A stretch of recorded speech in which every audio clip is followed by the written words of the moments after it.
Si tout visage peint en blanc et affublé d'un nez rouge vous fiche la trouille, alors vous êtes probablement sujet à la coulrophobie, la peur panique des clowns. Car oui, c'est bien d'un clown que je vais vous parler aujourd'hui. Alors salut, c'est Jolly Rager et bienvenue dans cet épisode de 5 minutes d'histoire consacré au tueur en série John Wayne Gacy.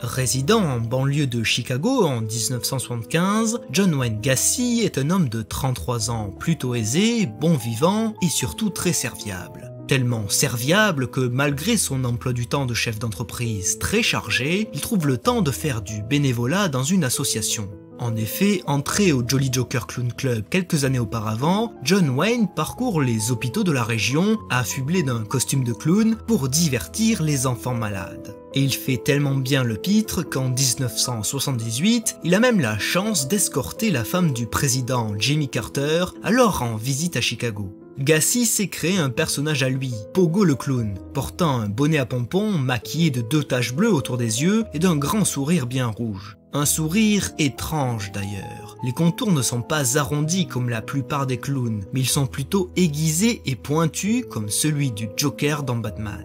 Mais peu importe, John Wayne Gacy est considéré à l'époque comme un homme simple et bienfaisant par sa communauté.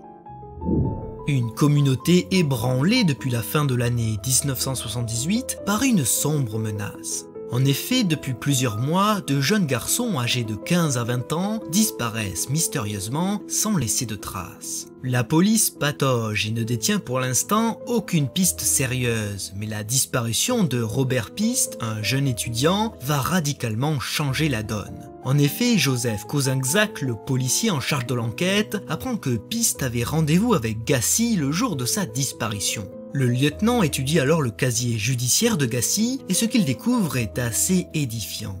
L'image du gentil citoyen modèle que dégage Gacy s'effondre tout à coup et sa vie cachée se révèle alors aux yeux de l'inspecteur.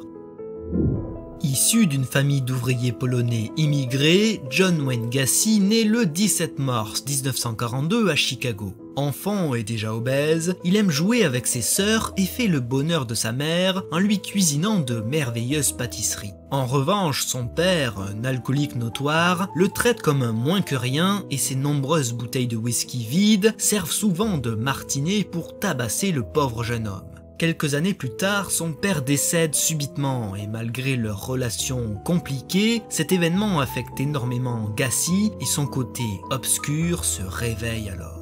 En effet, à l'automne 1968, Gacy est condamné à 10 ans de prison pour agression et viol sur plusieurs jeunes garçons.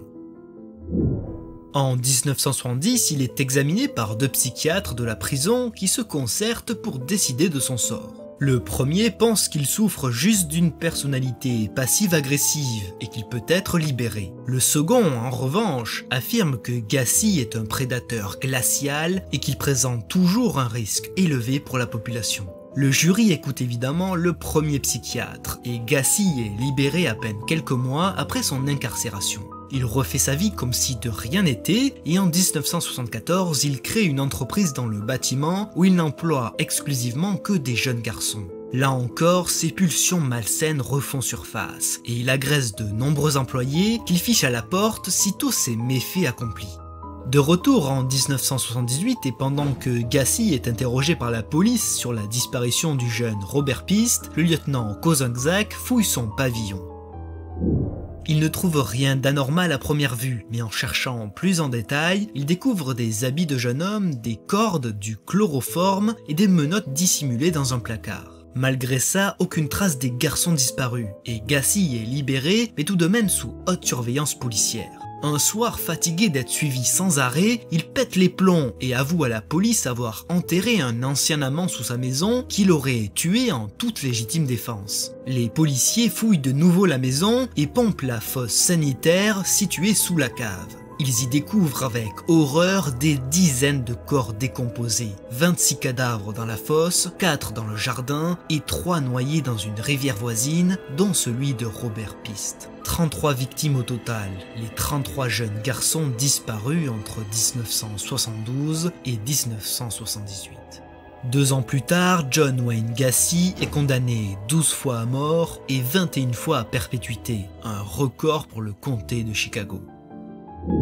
Durant son long séjour en prison, il rencontre des criminologues et leur explique son procédé pour tuer ses victimes. Gacy les appâtait chez lui, les attachait à une chaise en simulant un jeu sexuel et les étranglait sauvagement à l'aide d'une cordelette. Dans sa cellule, il peint de nombreux tableaux, tous représentant des clowns qui se vendent des milliers de dollars aux enchères. Stephen King, le maître du suspense, s'inspire même de cette histoire pour créer le personnage de Pennywise dans son célèbre roman Ça, publié en 1986. Le 10 mai 1994, John Wayne Gacy subit une injection létale et le règne du clown tueur se termine sur ces fabuleux derniers mots « Allez tous vous faire foutre ».